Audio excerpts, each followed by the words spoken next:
The first time I met the day shift manager was a day I couldn't forget even if I wanted to. It was close to sunset.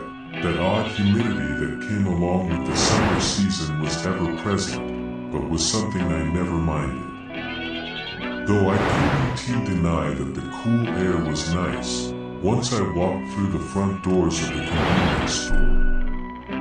Wearing what I thought was a little more formal than what I was told to wear. A thrifted dark red polo and beige khakis that were a size too big, but I made them work, mainly with water and plenty of time with a hairdryer. I looked around to see the somewhat bustling interior of the store. People were in two separate lines that lead up to the registers, while some others browsed the few aisles I could see. I felt anxious. It was my first day of my first job, and I certainly felt like a deer in headlights as I looked around, fixed in place near the entrance. Thoughts rushed through my head like they always do, but this time they were sprinkled with the voice of that little hateful fucking Scrooge everyone has on their shoulder.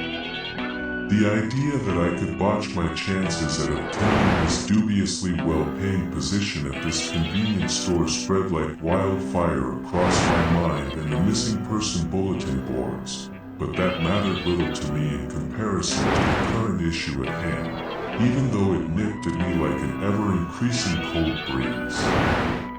I'm pretty sure I spaced out for a good minute, or however long it took for someone to notice the generically dressed girl standing idly at the front, because the next thing I knew, a middle-aged man had walked in front of me.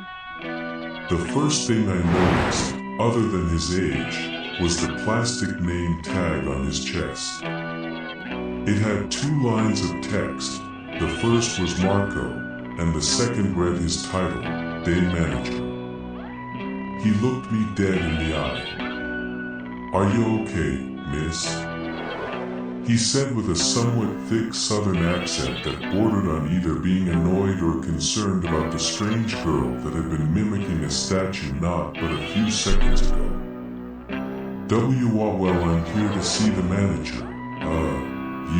About my first day." "Your first day of what?" He raised an eyebrow as his eyes squinted to a questioning stare.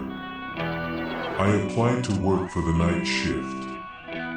The second I said that, the look on his face, the one that questioned my very existence, swapped to a facial expression that I can only describe as pissed. He lifted his hand towards me.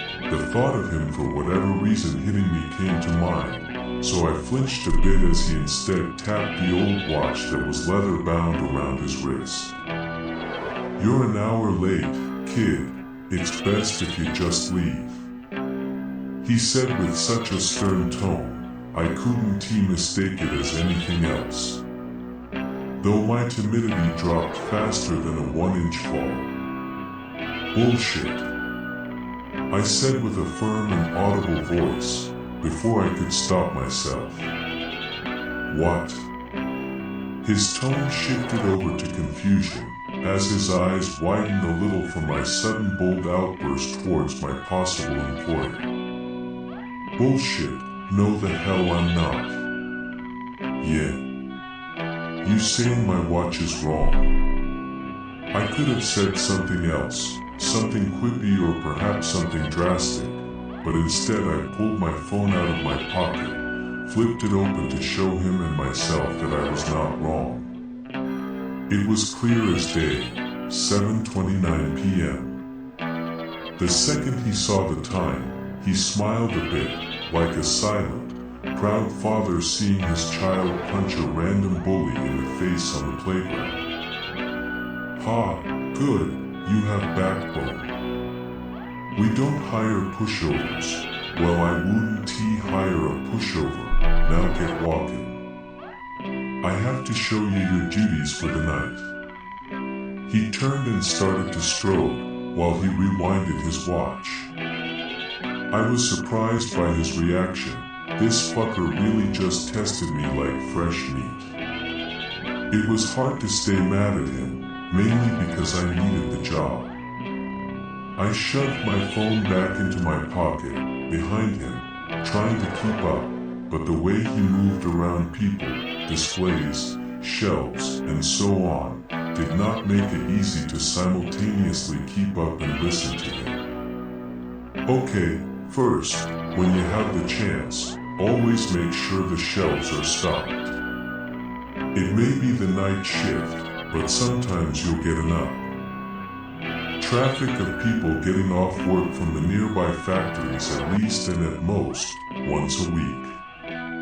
They don't like talking shit, but they sure do like talking shit. Seriously though, if something they want on tea on the shelf cause you forgot to stock M, they won't be all that pleasant.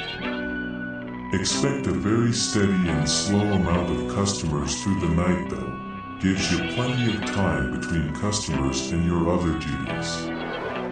What about the other types of customers? Well, that is a good question now. You'll get varying types.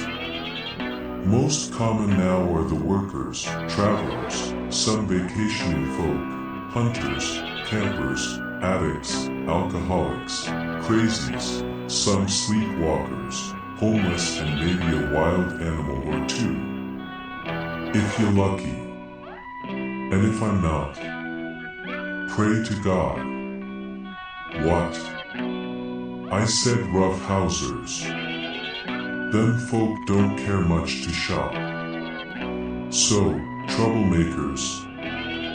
No, roughhousers, they're not local, but they tend to ride near the town close enough to stop by the store, some shop, but the whole lot will be there to loiter. Make sure you don't let them in yourself. Why? Cause they won't come in unless you let them in. That seems very fucking vampire-esque. Why? I've been a skin the same thing for years now. Also, tone it down on the profanity. I personally don't mind it, obviously, but never near the customers. What customers? We had walked into an area of the store where there were no customers, no one browsing or even walking by. Most were up near the front getting their things checked out to leave. Marco grinned a bit at this revelation. Good catch, but I mean it, no profanity or weird talk around the customers, even if the customers are, not of the normal variety. I didn't argue, just nodded along, as it was understandable. It would look bad if an employee were caught on a cussing spree. Probably a capital offense if I was caught doing that, death penalty, I guess. Though the way he emphasized normal variety made me slightly unsettled. He referred to how alcoholics, addicts, and even the mentally unstable were normal for the night shift, or just in general, so what were the abnormal variety of customers? I'd soon find out. I was aware that my town, in comparison to others nearby, isn't that great.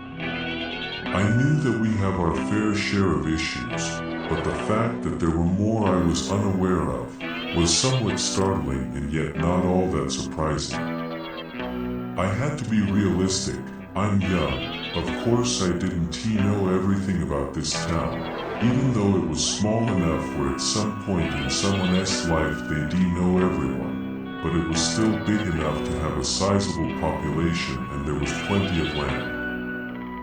I had let my brain wander off again, but Marco interrupted my thoughts before I could. Hey, are you okay?